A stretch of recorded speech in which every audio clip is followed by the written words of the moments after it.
Assalamualaikum warahmatullahi wabarakatuh. Perkenalkan, saya Andi Nikmal dengan NIM P1012198 dari kelas A Kesehatan Masyarakat. Nah, di sini saya akan mempresentasikan materi tentang demam tifoid pada anak-anak, yaitu untuk mengganti tugas mata kuliah ekologi pangan dan gizi.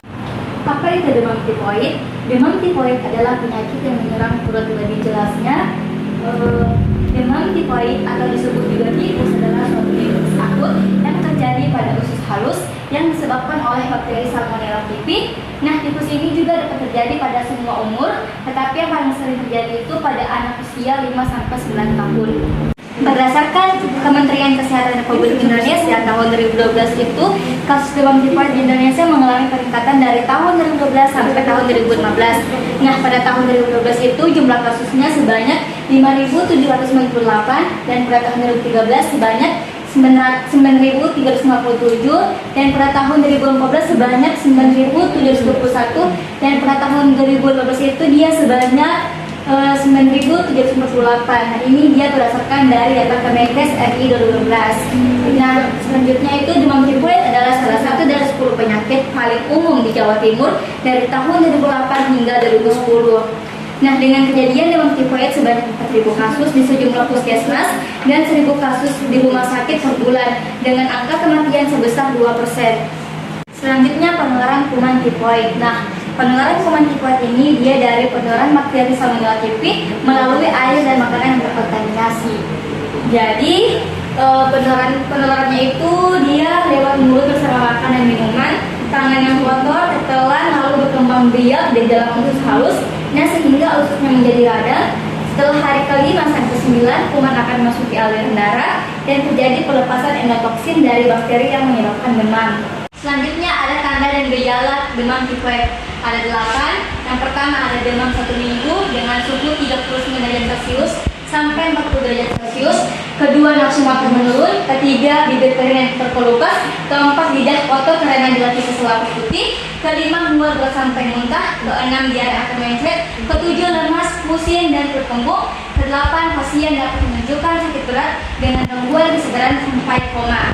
Nah, apabila terjadi gejala tersebut, silakan ke rumah sakit agar para tenaga medis itu menangani penyakit tersebut. Pencegahan demam tifoid ada 2. Yang pertama, air dan makanan yang terkontaminasi Salmonella typhi. Ini merupakan penyebab utama dari demam tifoid. Yang kedua ada vaksin TY21A dan vaksin V.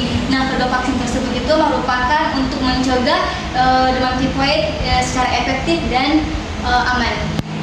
Nah, untuk mencegah pada pencegahan ini, yang pertama kita dapat pengolahan air minum dan limbah rumah tangga dengan baik, menjaga kebersihan makanan dan minuman, pasteurisasi susu, mencuci tangan sebelum makan, merebus air minum, menghindari makan kerang mentah, dan menggunakan air yang tidak direbus. Nah, sedangkan untuk vaksinnya itu, kalau vaksin TY21A itu dia merupakan vaksin yang mengandung Salmonella typhi yang dilemahkan dan diberikan secara oral. Nah, vaksin oral TY21A ini dia efektif untuk anak-anak di atas 5 tahun dan dewasa. Sedangkan untuk vaksin V itu dia berupa polisakarida kapsuler yang diberikan secara injeksi. Nah, juga vaksin V ini dia efektif untuk dewasa dan anak-anak di atas 2 tahun. Selanjutnya ada pengobatan demam tifoid. Nah, ini menurut WHO level 3. Secara umum pengobatan demam tifoid itu dibagi menjadi 3. Yang pertama ada Salmonella typhi yang sensitif digunakan fluoroquinolone, ofloxacin atau ciprofloxacin, dan sebagai alternatifnya itu digunakan chloramphenicol, trimethoprim, sulfamethoxazole, ampicillin dan amoxicillin. Yang kedua ada Salmonella typhi yang resisten terhadap beberapa obat, digunakan fluoroquinolone, cefixime, dan sebagai alternatifnya itu digunakan azithromycin. Nah, yang ketiga ada Salmonella typhi resisten terhadap quinolone, digunakan azithromycin atau ceftriaxone, dan sebagai alternatifnya itu digunakan cefixime. Nah, dengan demikian deteksi cepat untuk mendiagnosis Salmonella ini dan juga mengobati dengan antibiotika yang tepat sangat penting untuk menangani demam tifoid. Karena lebih dari 90% pasien diobati dengan antibiotika oral di rumah. Dan juga pasien dengan kondisi parah seperti muntah terus-menerus, diare berat, dan sakit perut itu memerlukan rawat inap dan pengobatan antibiotika secara parenteral. Sekian presentasi dari saya mengenai materi demam tifoid pada anak-anak.